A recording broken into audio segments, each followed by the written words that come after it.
ঈদুল আজহার দিন আত্মীয় স্বজনদের বাড়ি যাওয়া নিয়ে ব্যস্ত, কিন্তু হঠাৎ সন্ধ্যায় ধুলাগড়ি করোলা চৌরাস্তা মোড়ে জ্যাম, আর সেই জ্যামে নাজেহাল।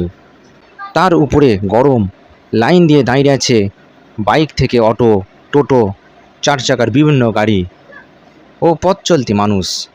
জ্যামে দাঁড়িয়ে থেকে বিরক্ত হয়ে পড়ে সকলে। স্থানীয় এলাকাবাসীদের সহযোগিতা চলতে থাকে।